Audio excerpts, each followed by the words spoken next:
বলেন কি নফসে কথা আছে কিনা? নফসে আম্মারা আছে, নফসে লাওয়ামা আছে, নফসে মুতমাইন্না।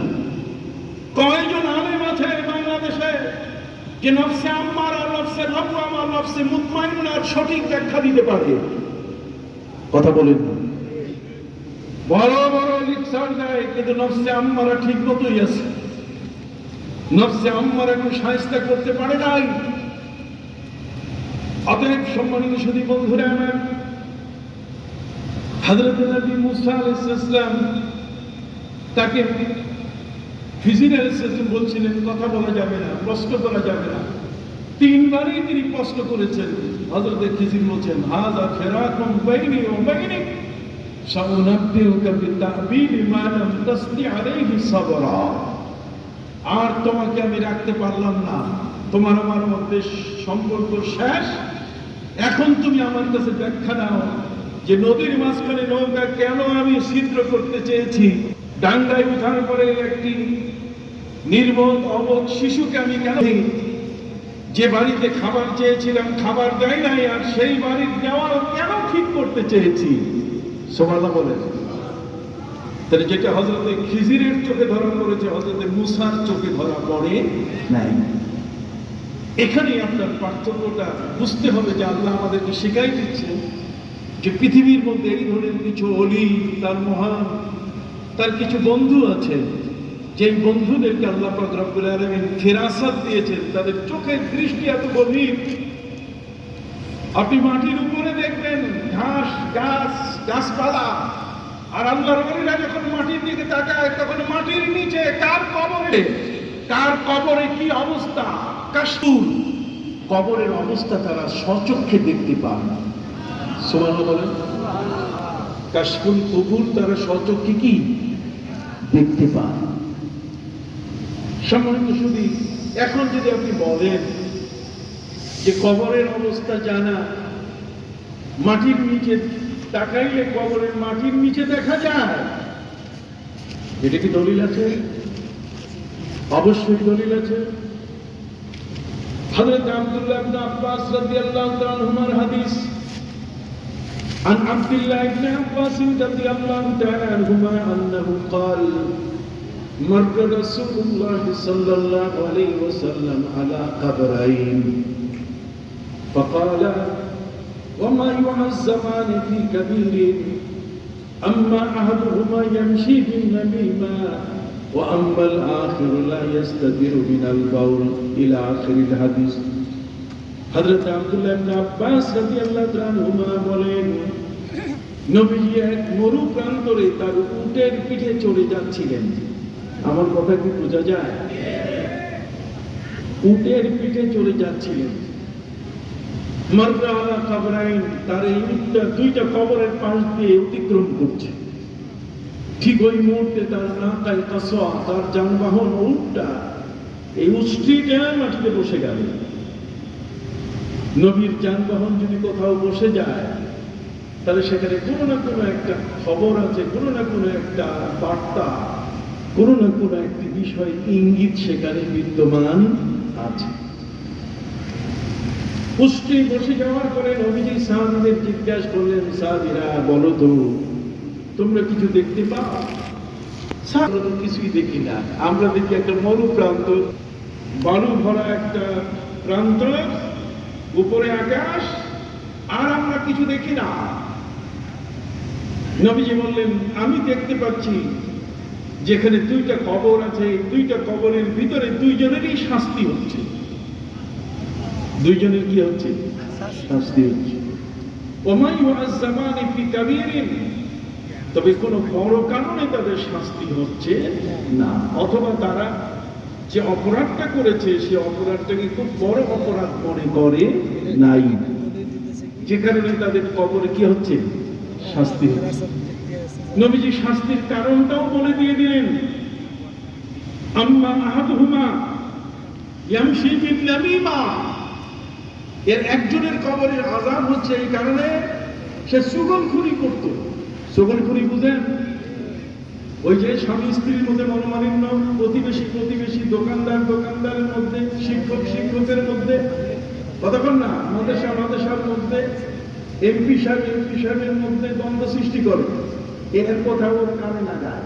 আছে না আমাদের দেশে পুরুষ এবং মহিলা মানুষ? আল্লাহর নবী তিনি বলে দিলেন, আল্লাহুম্মা ইয়ামশি বিন-নামিমা, এদের একজনের কবরে শাস্তি হচ্ছে কারণে যে সে চুগলখড়ি করত। চুগলখড়ি করা গুনাহ কবিরা কিনা? আপনারা বলেন না, চুগলখড়ি করা গুনাহ কবিরা কিনা? এটা গুনাহ কবিরা। 700 হচ্ছে গুনাহ কবিরার বিশাল লিস্ট।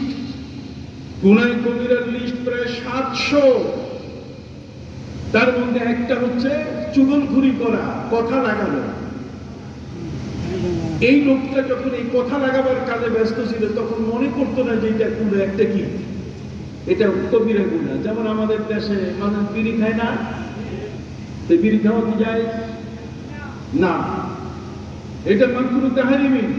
আর মাকরুহ তাহরিমি একবারের জায়গায় যদি বারবার করে তাহলে সেটা হারাম হয়ে যায়। কথা বলবো, একবারের জায়গায় যদি বারবার খায় তাহলে সেটা কি হয়ে যাবে? হারাম হয়ে যাবে। বিড়ি খাওয়ার নেশা নবীজি বলে দিয়েছেন, কুল্লু মুস্কিরিন হারাম, যেটাই মানুষকে নেশাযুক্ত করে সেটাই কি হারাম। আমার নবী বলেছেন, লা শিফা ফিল হারাম, লা শিফা লি উম্মতি ফিল হারাম, আমার উম্মতের কোন মুক্তি হারামের ভিতরে কি নাই।